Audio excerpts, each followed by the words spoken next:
Isaiah. Now, I'm going to start off by saying that my original goal with Isaiah was to be done with all of Isaiah by the end of December. Oh, wow. Yeah, we're way off course.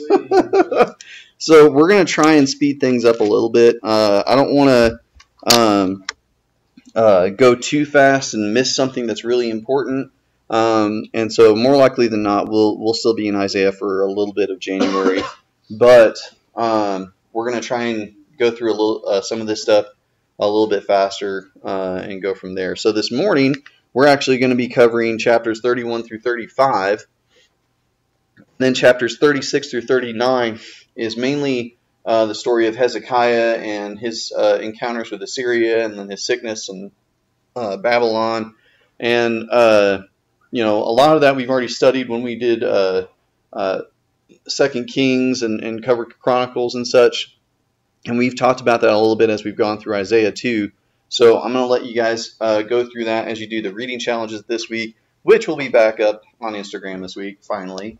So, and then the other thing that we're going to kind of speed through a little bit this morning too is this review section. So the main reason I've been wanting to hit on the review as much as we have been is for the sake of repetition, that it's something that keeps staying in your mind, and hopefully with as much as we've gone through this, it'll be something that you remember not just a week from now, but that as you come back to Isaiah, years from now, it'll be something that you remember as well.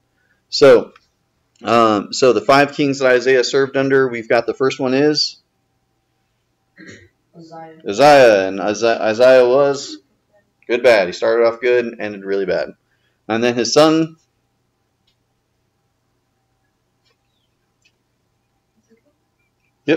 Jotham. There you go. His son was Jotham. Jotham was, yeah. And then the next one was Ahaz. Ahaz was bad. He was the worst. And then we've got Hezekiah, who was good. And Hezekiah obviously makes mistakes as he's ruling, but it's important to note that David made mistakes too, and that David was considered a man after God's own heart. And so, yes, Hezekiah makes mistakes as he goes through his reign, but he still is considered a good king because he keeps coming back to God in those times. And then the last king that Isaiah serves under,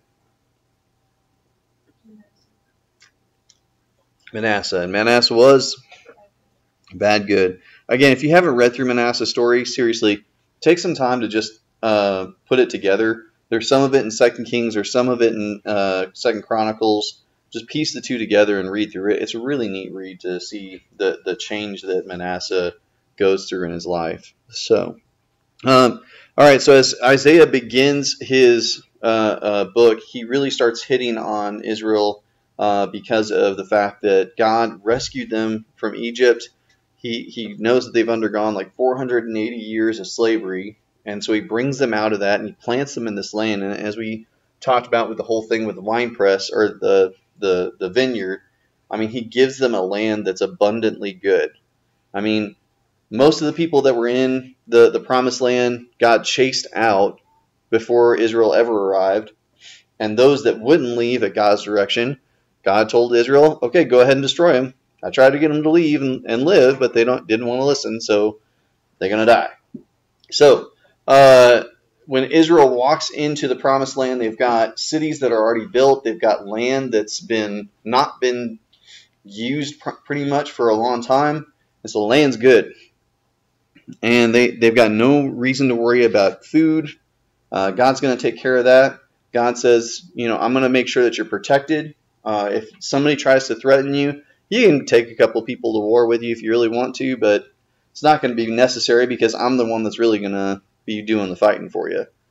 And so this is part of the covenant, is God says, I will bless you if you will be my people. And being my people means you're going to do as I say. You're going to live as I'm ordering you to live so you can be a holy light to the rest of the world. And Isaiah's first message to the people is, you done messed up. You failed. really, really bad. And yet, through all of this, Isaiah keeps coming back to the idea that in the future, God's going to resolve this problem. This is one of the major storylines that's existing in the Old Testament, is how is God going to deal with the problem of sin? Because it keeps coming back. I mean, God tried to start the world off, and man messed it up. God tries to start over with Noah, and man messes up. God tries to start over with a select amount of people, and it still messes up. And so this is the question, is what is God going to do to deal with the problem of sin? And Isaiah's answer is, there's a future rescuer coming. Just wait. All right? And so God's done all this, and that's mainly the first half of what we've covered so far. And the second half is kind of entering into this part with Ahaz here. Because Ahaz gets approached by Israel and Aram, because everybody is starting to see that Assyria is rising in power throughout the world. They're not only rising in power, but they're taking out nation after nation around them, and everybody's seeing the threat and starting to say, okay, who's going to team up? And Israel and Aram say, okay, we're going to team up and we're going to try and fend off Assyria ourselves. And then they go to Ahaz and Judah and they say, are you going to join us? And Ahaz says no. So they start attacking him. And so God says, okay, I will take care of this for you. I'll make sure that they don't go any further. What do you want from me as a sign? I'm offering you a sign to show you that I can do this. And Ahaz says, nah, I'm going to take care of this myself. And God says, okay, go ahead, try. And so Ahaz looks to Assyria for help. Now, it doesn't really make a whole lot of sense. Ahaz could have just directly joined the alliance with Assyria. He's obviously not trying to not go against Assyria because he understands that Assyria is God's tool for punishment, because he doesn't care about God. So the only thing that makes sense is that Ahaz looks at the scenario and says, Israel and Aram aren't likely going to stop Assyria. They're too powerful. I'm going to join forces with Assyria to try and stave off the beast, and hopefully by the time all the chips fall, I still, get to be a king. But of course, Assyria doesn't care about him, and eventually they're going to keep attacking him anyways. And so God decides that he's going to punish Ahaz for this as well. And again, God views Assyria as his tool for punishment. God has decided that the world, as it stands, has gotten too corrupt, too evil for all of this to stand, and he's starting to make moves. And so he's using Assyria to start punishing the nations around him and to punish his people. And this is the main message of the second half of what we've read through so far, is God's punishment. That God is going to punish the world for its sins. And through each and every time that God talks about that, though, we see this other message that God is grieved over the fact that he has to. He knows he has to because he's just and he's righteous, and he can't tolerate all this. He can't tolerate all the injustice that's going on to the helpless. So God has to step in. But he also doesn't like it. We talked about how we looked at Moab and Edom and Egypt and all these other different countries that God specifically says, I'm going to destroy you. But then he comes back at some point during each of those messages and says, but I'm going to bring back a remnant. And so he's always giving this message of hope. And that God genuinely wants everybody to be with him. This is the message that we saw in the main message that we saw in Jeremiah too, is judgment and hope. And then the response is just as important as everything else. Isaiah gets confronted because he tries to waltz into the temple and start offering the incense, and God says, "You are not supposed to do that." and Isaiah says, "I don't care. I'm going to do what I want." And so God punishes him for that. You can unwrap it. It's okay. And then, so then Hezekiah gets confronted for his sin of going to Assyria for help, and God says, "No, you're not supposed to do that." And Hezekiah says, "Oops, I messed up." All right, and this is part of the thing that we have to understand, is that when God convicts, our response has to be, we've messed up and we need to change. And when God punishes, some people are going to sit there and look at this and say, God is going man, I messed up. All right, so God is going to eventually punish some of us and say, you've messed up, you're going to be punished. And uh, uh, some people are going to look at that and go, that's not fair. Why would you punish me? That's not fair. But God's people will look at punishment and say, God is good, God is just, and he's just in punishing me, and I'm going to move on. This is what David's response is so many times when he gets confronted for his sins. All right? So that's overall what we've looked at so far. There's the first half of, you messed up. You were supposed to be this holy people, and you've not. And there's the punishment section. So now we're going to go ahead and look into chapters 31 through 35. So go ahead and have your Bibles open to chapter 31, and we're not actually going to read through each of these chapters this morning. We're mainly going to focus on just trying to hit on some highlights, and as we do that, I want you all to be able to look at those sections and such and follow along. All right, so chapter 31, verses 1 through 3 is mainly just a repeat of what we've already covered in chapter 30, okay? Which is basically that God is repeating his message that Egypt is going to be in trouble, that God is upset with Egypt and is going to punish them, but he's also noticing that it's not escaping his sight that people among God's people are looking at Assyria as a threat, and instead of turning to him, are turning to Egypt for help. All right? And this is most of what we've talked about last week. And what did we say last week about Egypt? Is Egypt going to be any help to God's people?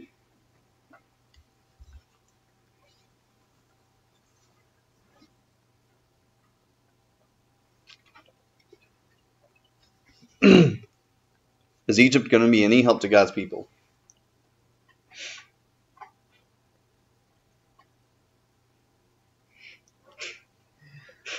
He's like, is Egypt going to be any help to God's people? Weston? Think no. Think no. You're thinking right. All right. Yeah. And we said last week that God specifically calls Egypt Rahab the do-nothing. All right. That he's saying that Egypt has made herself out to be this big, powerful, scary dragon. And instead, he pulls the curtain back and says, look, Egypt isn't a big, scary dragon. It's a big, fat gecko that's too lazy to do anything. All right. It's stupid. It can't do anything to help you. And so that's mainly verses 1 through 3 there. Now in verses 4 through 9, we're going to see two different times that we might think that this is like a conflicting message. All right. And the first one is God's view of the people. All right. So verse 4, God says, as a lion growls, a great lion over its prey, and though a whole band of shepherds is called together against it, it is not frightened by their shouts or disturbed by their clamor. So the Lord Almighty will come down to do battle on Mount Zion and on its heights. All right? So God's specifically saying, I'm a lion, and these people are trying to come at me like there's something big, and as if they can actually take me. All right? Hannah is 3 years old, and every once in a while she comes at me and she goes, rah, and thinks that she can take me. And I'm like, ooh, I'll act scared or whatever. But really, I know who's going to win in this fight. I mean, unless she comes at me with a knife or something like that, I'm pretty sure I got this one. So, God's specifically saying, look, I've got this, all right? But in verse 5, it's kind of different, all right? So in verse 5, God says this, like the birds hovering overhead, the Lord Almighty will shield Jerusalem. He will shield it and deliver it. He will pass over it and will rescue it. Now, what did we just say about Jerusalem in verses 1 through 3? What are the people doing when they see the threat of Assyria? They're going to Egypt. And is God pleased with that? No. No. And yet here in verse 5, he's specifically saying, I'm going to protect Jerusalem. Does that seem weird to anybody? All right. And so I think what God is really saying here is that he's a lion, he's a protector of the people. He's a protector of the innocent. Okay? And that God is specifically saying, look, I know that there are all these people that think they're big and bad and scary and threatening, but they're nothing. I know that there are all these rulers in Jerusalem that are taking your land, that are taking your children, that are murdering and doing all this other different stuff. And I know that there's Assyria, and all of this stuff seems really scary, but it's nothing. I've got this. They think that they've got me cornered, but really I'm going to take them all in just a little bit. Okay? And so this is God speaking to his people, saying, this is nothing. I'm going to protect you. I'm going to deliver you and rescue you. All right? And so then we've got verses 8 through 9.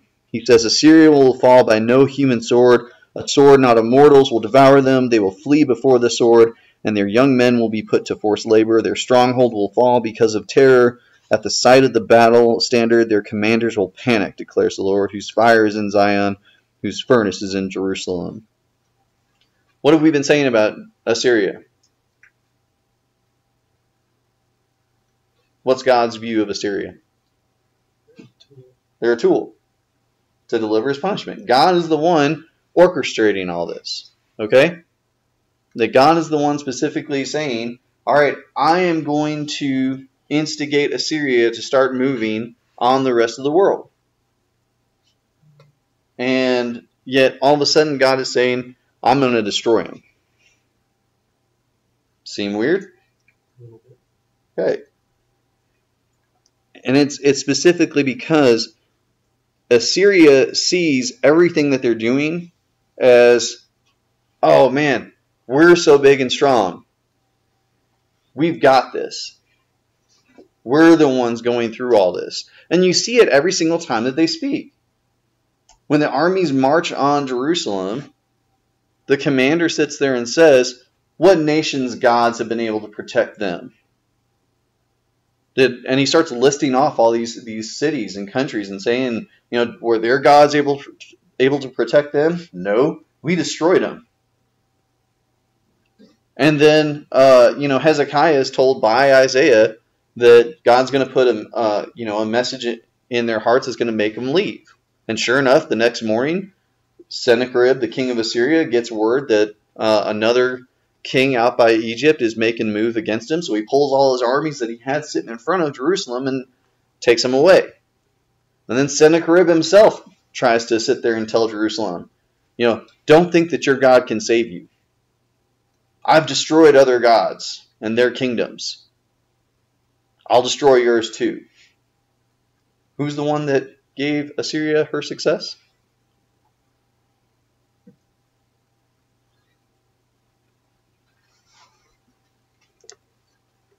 Who gave Assyria her success?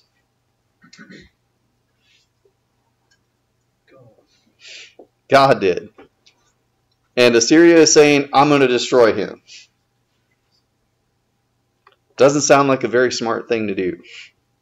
And so God is saying, just as I am righteous and just, and I have to punish the rest of the world, I'm going to punish Assyria too. He's not going to stand for it. And so that's what we see in verses 8 through 9. We're going to skip to chapter 32 now. All right. And it talks about a shelter in the wind.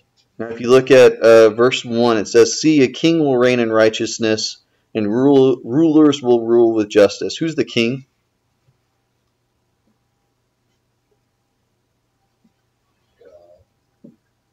Kind of.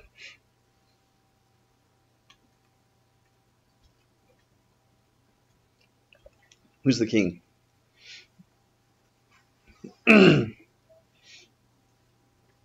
Anthony.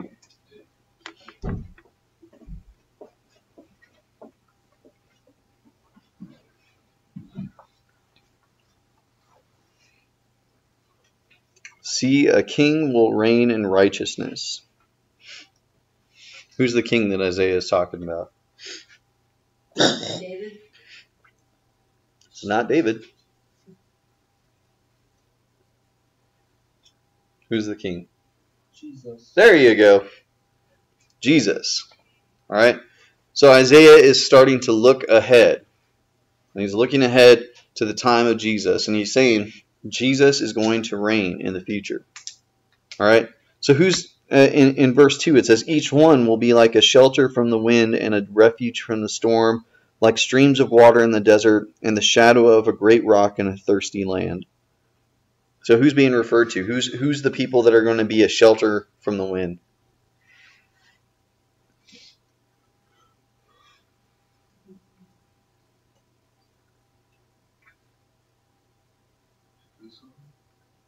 Kind of. Who are the people that are going to be a shelter from the wind? I'd say you're looking at. Hmm? I'd say you're looking at. Yeah. All of you, all of us, are supposed to be a shelter from the wind. All right. Now, I grew up for probably about 5-6 years or so in Kentucky, and where my parents live in Kentucky, there's a large open field right behind our house, and so we get a decent amount of wind coming in.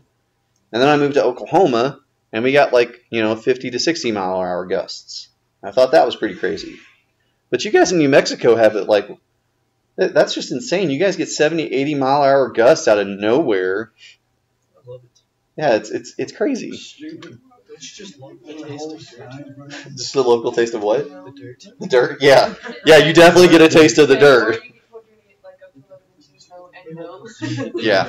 I saw the picture and it was like, I made it to the blizzard and it was just Yeah. Yeah.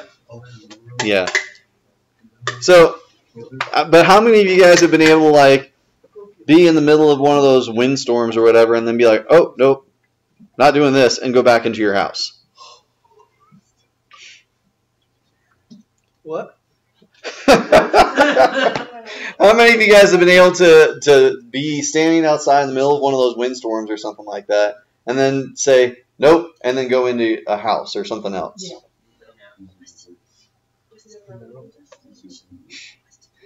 You all have houses. I did that whenever it was really cold outside and I had to get something for the car. I walked out. I was like, I'm just going to make a run for it. And I looked out like, nope, I walked back in. So Yeah. I was like, I'll get it tomorrow. It's fine. All right. And this is what God is talking about with us. All right. That each of us, that this world has obviously got a lot of trouble. All right. And each of us are supposed to act as a shelter from the storms of life for other people. That God is actively calling on us to participate in His redemptive work in this world. And so we're to be a shelter in the wind for other people. That when we see people that are hurting, in trouble, and in need, we're to help. We're to provide comfort. All right? And a little bit further, he keeps using this metaphor of water in a desert. And he's going to keep using that metaphor throughout the text. And this is actually one that Ezekiel uses himself. We saw this a little bit when we watched our video on holiness. That Ezekiel sees this vision of water starting to stream out of the temple into the desert, and every single place that the water touches, life starts to appear. All right? And the image that's being represented there, the idea that's trying to be expressed is this idea that, hey, God's holiness is going to start moving into the world. And that's our role. That as God's people, we are going to be bringing God's holiness into the world. We're going to be bringing His peace, His comfort, and all the rest as we go into the world. And Isaiah's going to return to this idea in verses 15 through 20. In verse 15 he says, till the Spirit is poured on us from on high, and the desert becomes a fertile field, and the fertile field seems like a forest. Spirit is poured on us from on high. What does that sound like? What event in the New Testament does that sound like?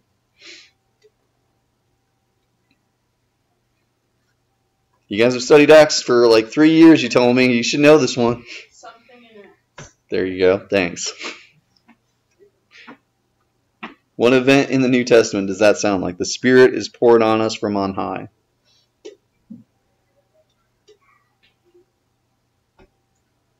Song. Huh? Song. I'm sure that there probably are songs about it, but it's specifically in Acts. What's it talking about? When does this happen? 50 days after Passover. Come on, people. Pentecost. It's at Pentecost. God's Spirit arrives. God's Holy Spirit arrives on the people and shows up, and God's presence is now among his people. Okay? And this is what is being referred to. Chapter 35, the NIV at least titles this chapter "Joy of the Redeemed," and I honestly couldn't think of a better title for this as I was looking at it, because Isaiah picks up on this theme again, and this is the reality, is that when we fully understand what God has rescued us from, that we have been rescued, because that's part of it too, is that we have to understand that we needed God's rescue.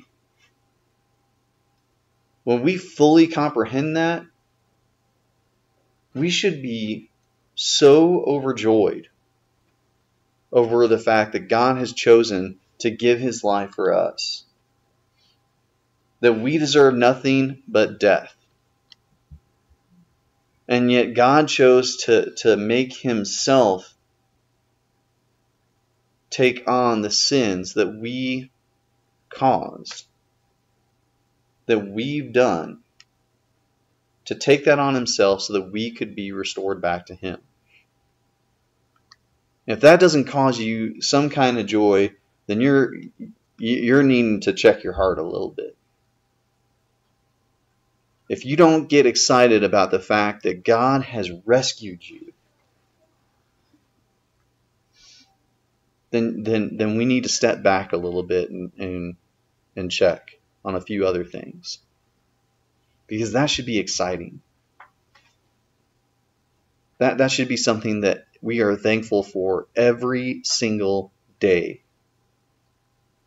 All right? So, make sure. Verse 8, God says, he says, and a highway will be there. It will be called the way of holiness. It will be for those who walk on that way. The unclean will not journey on it. Wicked fools will not go about on it. And so what's he talking about when he's talking about the unclean? He's not talking about people who are ceremonially unclean. All right? So ceremonially unclean basically means, my dad dies, I go to, take care of the funeral, I have to touch the body and everything else. You're ceremonially unclean. You're supposed to wait before you're considered clean again. All right.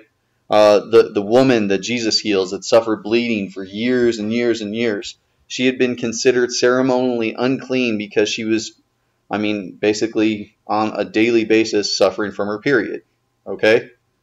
And God, according to the Levitical law, that meant you were unclean. Again, as the Bible Project videos have shown us, there was nothing really wrong about that. It just means you didn't enter God's presence during those times. And so we're not talking about people that are just ceremonially unclean. What are we talking about?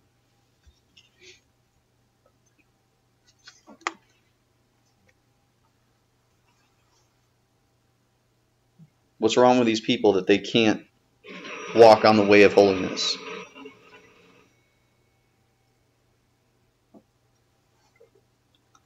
It's a problem of the heart. Their hearts aren't right. They're trying to act like they're holy. They're trying to walk the walk of the church while they're living lives and having thoughts and everything else that don't reflect that. And God's saying on the way of holiness, there's no room for that. The people that have chosen to follow me are going to be the ones that walk on this road. All right. And so for us today, I mean, it's the same thing. Just because you've been baptized, if your life is not being actively transformed by God's presence in you, it doesn't matter. We need to learn and trust in God's care as well as His conviction to become more like Him. This afternoon, 1 to 4:30, we're going to do our Christmas party.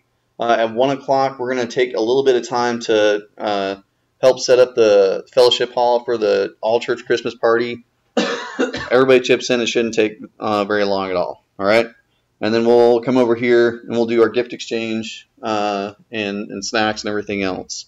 5 o'clock, we're going to get back over to the fellowship hall, do the all-church Christmas party, and I want you guys to specifically mix in with the rest of the church, okay? I think we're going to do a short devotional first, so if you want to sit as a group then go get your food and then mix in, that's fine, but really mix in with the rest of the church, all right? Next Sunday, we've got guy girl time. Girls are going to be here at the building. Make sure you bring $18 for the paint party, okay? That'll take care of the paint, the canvas, everything. So we're gonna go play basketball. So, dang it! Oh yeah, shoulder. Yeah, it's collarbone. All right. It's okay. That's it. I'm gonna try and see if we can play some dodgeball too. And so, you guys should be good for dodgeball, right? What's up? You guys should be good for dodgeball though, right? No, Oh, I can't do oh, that stinks. I mean, I can try to throw left-handed. There you go. I'm allowed. You can be some judges. I can tackle someone. All right. That's all for this morning. Love you guys. You're awesome. See you in there. Oh my God.